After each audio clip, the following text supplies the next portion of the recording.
Nah, mau senggol.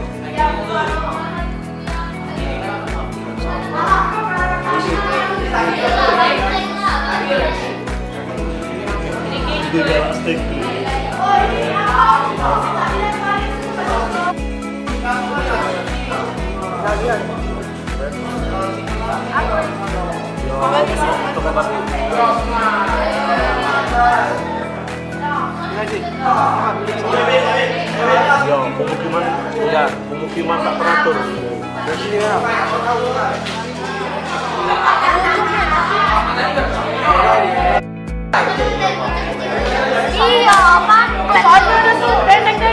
Oh ya, aku nih pinter, percayalah. Aku ranking 1 juga gitu. Iya, gabung.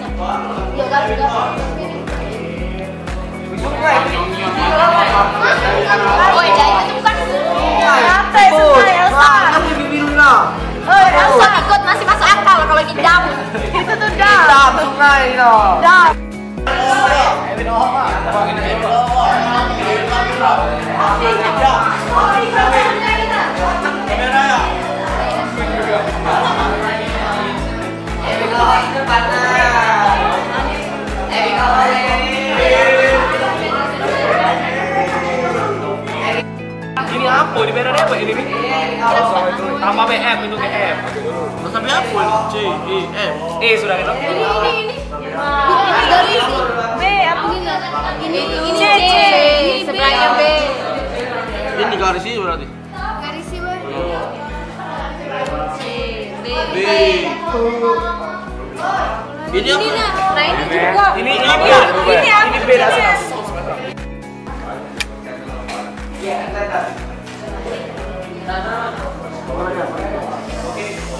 Assalamualaikum warahmatullahi wabarakatuh. Ya, selamat siang teman-teman.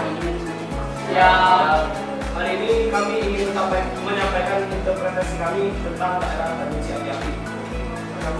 Jika kelompok sebelumnya telah menyampaikan daerah yang sama, maka kali ini kami juga akan menyampaikan daerah Tanjung Api, tapi dengan interpretasi yang kami lakukan sendiri. Baiklah, kepada Ken, mohon dijelaskan. Sebelumnya kita perkenalkan diri. Perkenalkan, nama saya Gita Ayu. Saya Ken Aurea. Saya Pak Rahman. Saya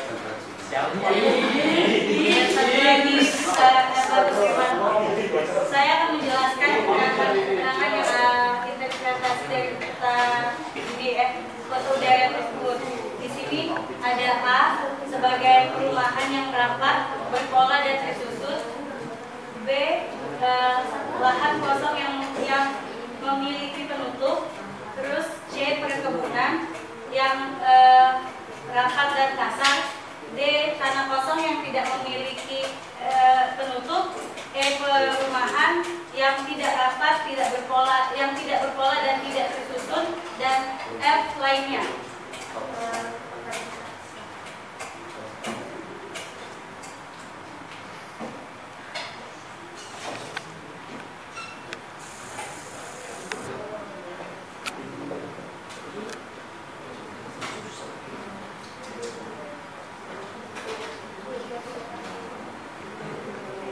Baiklah, kami akan jelaskan satu persatu daerah yang telah kami interpretasi. Kita mulai dari daerah yang kami inisiasi dengan huruf A. Huruf A ada interpretasi kami merepresentasikan perumahan. Bisa kita lihat di sini ada A merupakan daerah-daerah perumahan. Mengapa kita bisa tahu ini adalah perumahan?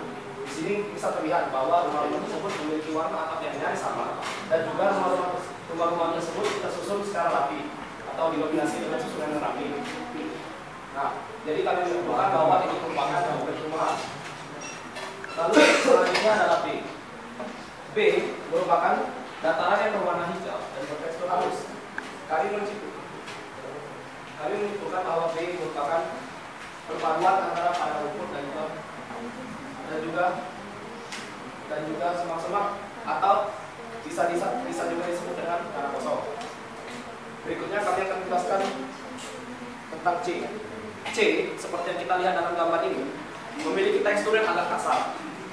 Dari sini kami menginterpretasikan bahwa C ditutup lahan yang ditandai dengan huruf C ditutupi oleh pohon-pohon. Nah, kami sebut daerah tersebut sebagai perkebunan. Baiklah, di sini kami melihat kami juga menginterpretasikan huruf D. Huruf D di sini merepresentasikan tentang tanah kosong yang tandus,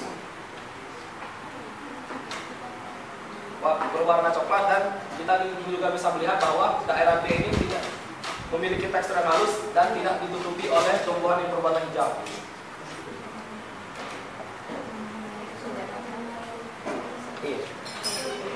Nah, lalu kami di sini juga memberikan keterangan tentang huruf E. Huruf E merupakan rumah. Namun perbedaannya dengan A adalah rumah-rumah yang kami representasikan dengan huruf E itu merupakan tidak termasuk bagian daripada perumahan. Mengapa demikian? Karena rumah-rumah tersebut tidak memiliki pola yang tersusun dan juga bertebaran di tempat yang kami interpretasikan tersebut. Dan juga warna asap yang berbeda-beda. Jadi karena itu kami menyimpulkan bahwa E merupakan perumahan, namun merupakan rumah, tapi yang bukan termasuk dalam suatu perumahan.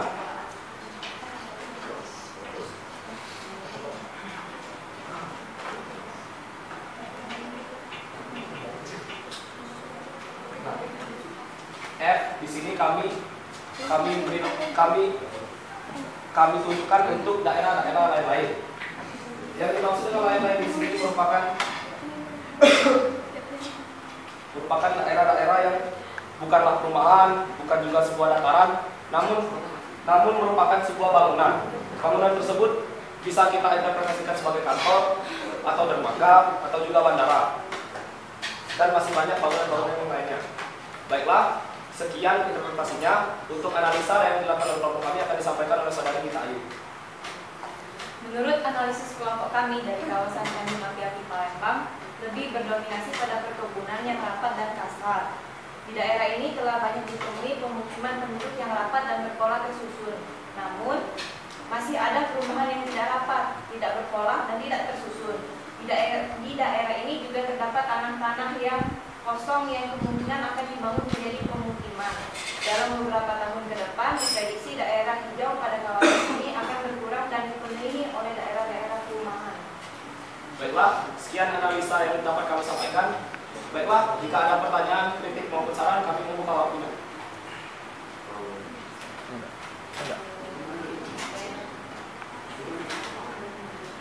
Ya, tidak usah malu-malu. Ini dari sebelah sana. Saudara Tio, apa bisa? Atau saudara Raka semua?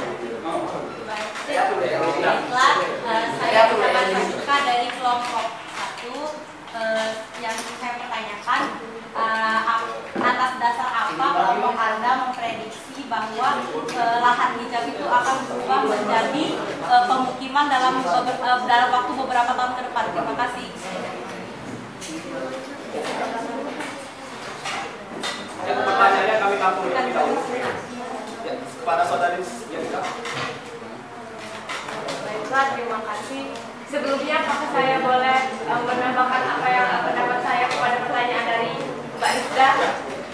Menurut saya Mbak Rita ya, karena kami juga membahas citra atau gambar yang sama, yaitu kawasan Tanjung Siapi-Api. Mengapa kami sama-sama menganggap bahwa lahan hijau tersebut akan cepat atau lambat akan berubah menjadi pemukiman? Karena dapat kita lihat di sana lahan hijau tersebut berada di pinggir jalan raya, di mana jalan raya itu kan merupakan akses yang sering dilewati. Itu pasti akan menjadikan tempat lahan hijau itu sebagai tempat strategis untuk industri apa saja. Nah, jadi saya ada pertanyaan lagi. Tapi maaf saudara Jalika, tapi saya menanyakan pendapat kelompok mereka, bukan pendapat Anda. Ya, kan tadi saya cuma menambahkan saja. Jadi yang ingin saya tanyakan, yang lahan yang bernomor C itu ya, yang dimisalkan dengan alfabet C itu, mengapa Anda mengindikasikan itu sebagai perkebunan? Sedangkan perkebunan saja, perkebunan itu kan biasanya seperti sawit, apa-apa. Itu kan memiliki ruang yang tertata begitu. Nah, sedangkan itu lebih terlihat seperti kanopi pohon liar yang tidak tertata. Baiklah, terima kasih. Oke, baiklah, kepada saudari Rika, kami mohon maaf sebelumnya jika pertanyaan Anda telah terjawab terlebih dahulu. Namun, ya sebenarnya kami itu sebenarnya sependapat dengan apa yang telah disampaikan oleh Rika dan juga kelompoknya. Faktor pertama itu benar kata Rika, ini merupakan jalan. Karena jalan ini membuat daerah tersebut strategis untuk perumahan maupun pabrik karena aksesnya itu sangatlah bagus.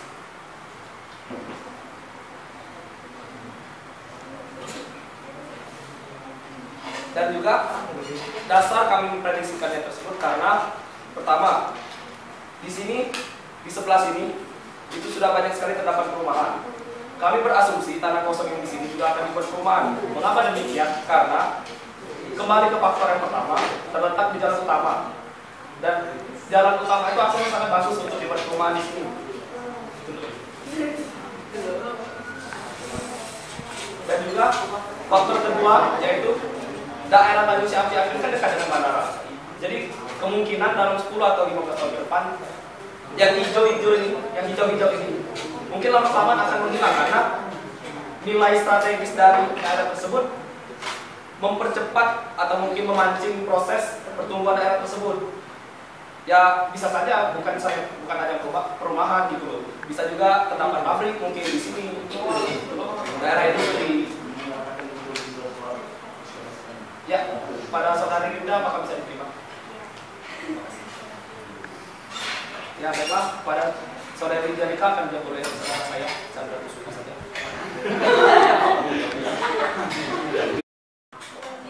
Assalamualaikum warahmatullahi wabarakatuh. Perkenalkan, kami dari kelompok 4 dengan anggotanya Nada Salsabila, Kamila, Dini, Elsa, Razwandin, dan Raka. Kami di sini akan menginterpretasikan hasil dari foto citra kami dari Johannesburg, Afrika Selatan. Namanya Ellis Park Stadium. Baiklah,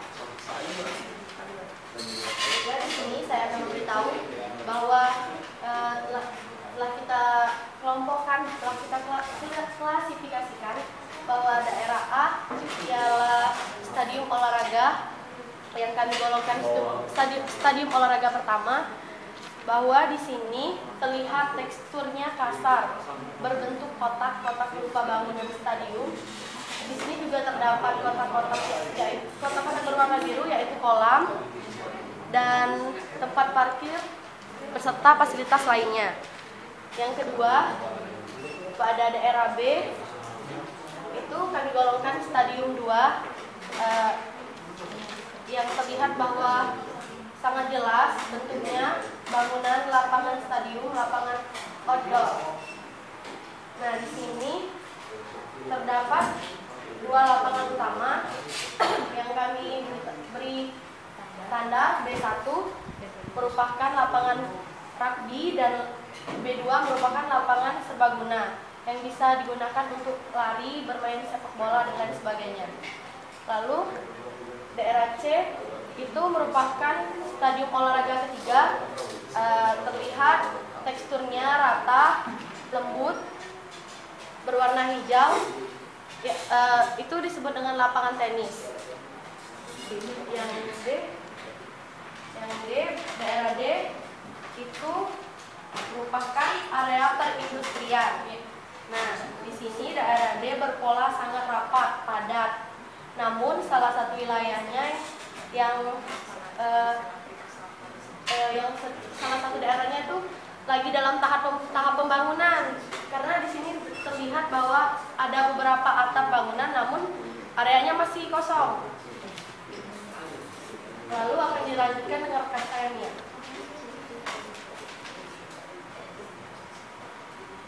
Nah ya, lihat bahwa bangunan di wilayah ini bentuknya tidak rata. Namun dominan daerah ini didominasi oleh bangunan-bangunan yang berukuran besar. Jadi bisa kita simpulkan kalau ini merupakan daerah perindustrian.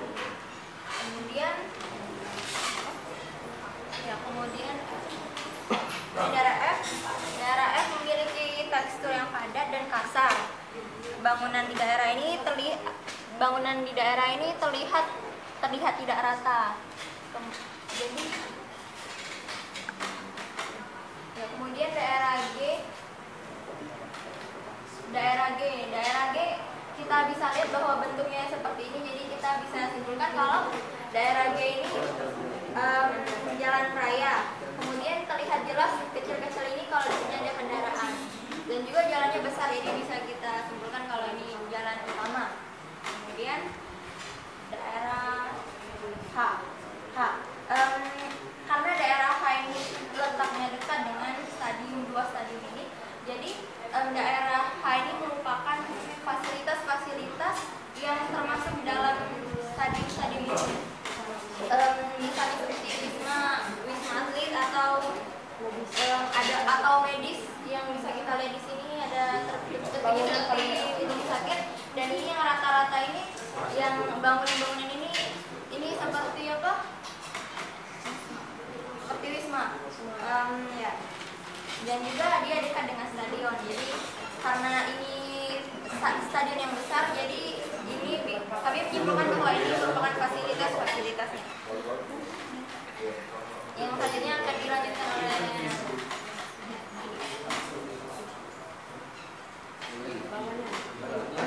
lalu di daerah bawah sini kami menyimpulkan ini sebagai lokasi I. Di sini terlihat ada beberapa gedung dan kami melihat bahwa ini terlihat bertingkat tanpa atap, dan terlihat seperti bangunan tinggi.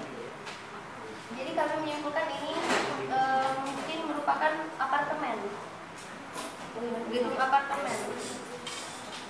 Lalu di daerah J terlihat jelas dengan tekstur yang kami memiliki beberapa bagian J. Dan ini terlihat bahwa dengan tekstur yang kasar dan berkotak-kotak serta padat, dan terlihat atap-atap berwarna merah dengan berwarna sama dan terlihat teratur. Jadi kami menyimpulkan ini